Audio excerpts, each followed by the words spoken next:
Hey there, this is KOKOStern, and welcome to an afterthought of the Trine series.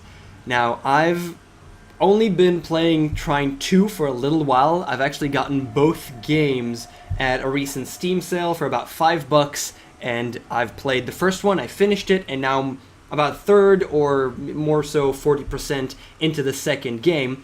And I never really had a bias towards it. I never really came into the game with any kind of prejudice, so I decided not to do a biased beginning, and I'm only going to give you a little bit of my thoughts about Trine 1 and what Trine 2 does in order to fix those and move forward with this series.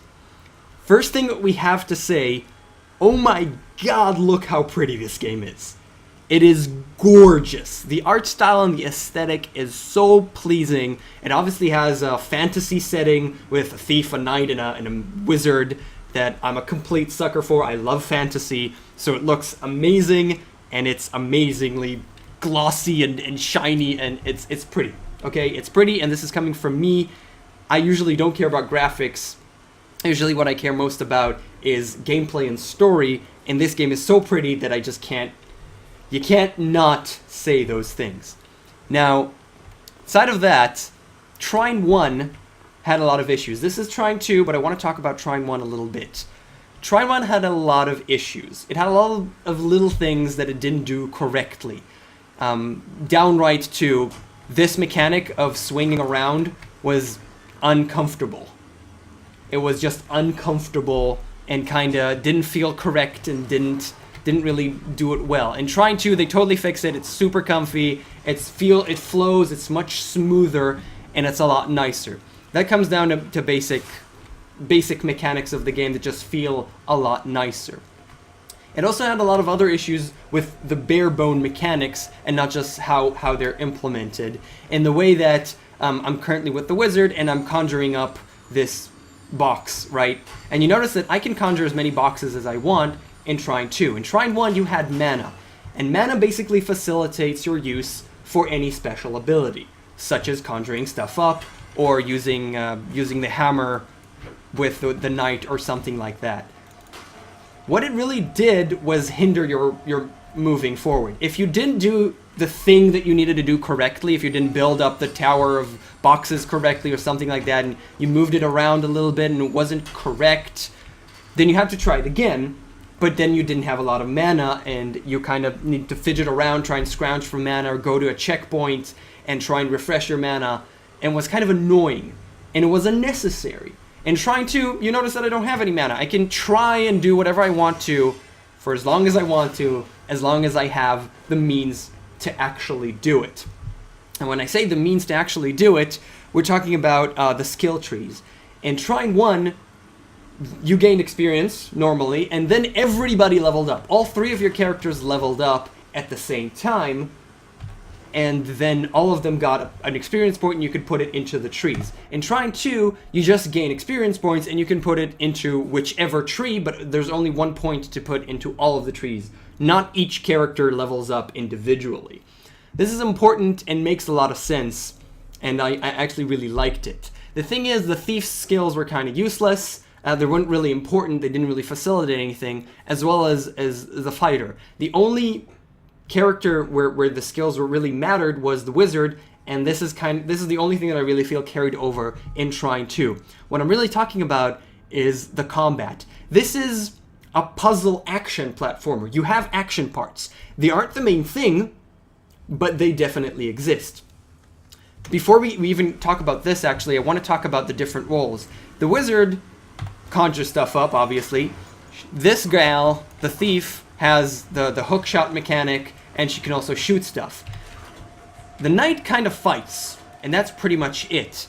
In Trine 1, you fought the undead, and the rogue, the thief, eventually got to shoot more than one arrow at a time, and that pretty much destroyed the undead no matter what. You never use this guy. You never use the knight at later stages of the game because it was useless. He's pretty much only fighting, and you don't need him. In Trine 2, the fighting sequences, this gal is useless, and you gotta use the knight. And they're also a little bit more interesting. Now, the thing is that the knight also has a little bit of other uses, such as I just got this ability to kind of float around, which is really, really nice. I haven't really used it yet, but it's kind of interesting. When we're looking at skill points, you can see that I've had a little bit here, but mostly it's through this tree because I can the wizard tree gives me more items to have conjured up at the same time. It gives me a plank and allows me to have up to 4 conjured items at the same time. The main part of the game isn't fighting, and both these trees are about fighting. This tree is about puzzle solving and having more conjured items and building higher towers so you can get to higher places and you know, physics-based stuff that are really, really interesting and cool. The two other are just about fighting, and fighting isn't the main part of the game. So there's no reason to use most of these. As you can see, all my skill points are pretty much allocated towards this tree. So that's a little bit of an issue, but other than that, the game is a lot of fun. It really is a lot of fun. Trine 1, if I'm thinking about other issues that it had, a little bit with co-op, wasn't comfortable to do co-op, but in Trine 2 they kind of fixed it. You also have online co-op. Now about co-op, there's something that I really want to talk about. Because the approach for this game is very unique, and one of the things that kind of drew me into it, I love co-op. Anything that has co-op is interesting to me. I'm playing single player right now, and I have 3 different characters with 3 different roles, okay? Now, I'm only using one character at a time. In co-op, different players control different characters, and they're at the screen at the same time. You don't switch between them with, you only control one at the same time. You have 3, okay? Or either 2 or 3 if you're playing with 2 or 3 friends, people at the same time. The reason why this doesn't break the game, and you'd think it breaks the game because you can do everything on screen at the same time. You can use all abilities at the same time. The reason why it doesn't break the game is because most puzzles are built around using just one character at a time. They each have their very specific roles. You wouldn't expect to use all of them at the same time. Obviously, it's a little bit of an advantage because, you know, the knight can move around while the mage helps him by conjuring stuff as he moves around. But it doesn't really break the game. It gives you just a little bit of an advantage, and it still works, and it's really interesting and fun to play.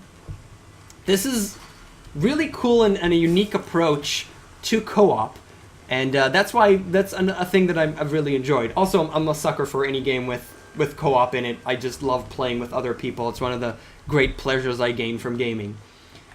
So it works, and I'm so far really enjoying Trine 2. It really did fix everything that was wrong with Trine 1. All the little things that didn't do, that weren't, not everything, but most of it. Trine 1 ended correctly at the good amount of time. It never let me get bored of it. It wasn't super difficult, and they didn't do too many, you know, progression in terms of new things. Trine 2 so far does have a lot of progression and new things that introduces me to new mechanics that are interesting, and I keep on going. With that said, I'm only about 40% through the game, so it might get stale a little bit later on, but hopefully it won't. Also, the story we have to talk about. If you're kind of unsure if to get this game or not, just get Trine 2, forget about Trine 1, because you don't need it in terms of story and progression in the narrative. Trine 1 didn't really have the best story in the world, didn't really have character progression. Second one has a little bit more, not to a great extent. It's still mostly about playing it, but there's a story. I'm intrigued in knowing what happens next, and it's interesting enough that I'd say that you could keep going. You don't need to know what happened in Trine 1. You could just get the second game. It is better in every way, pretty much, and it's a lot of fun, and it's pretty. It's glossy and pretty, and it's a fantasy setting. Who doesn't like a fantasy setting where things are pretty and the gameplay is a lot of fun? So, definite recommendation. You should definitely get this game. Hopefully this has convinced you to get this. If not both of them, then just Trine 2. I'm really enjoying it. I'm gonna keep on playing. Thank you so much for watching, and I'll see you guys next time. Bye bye.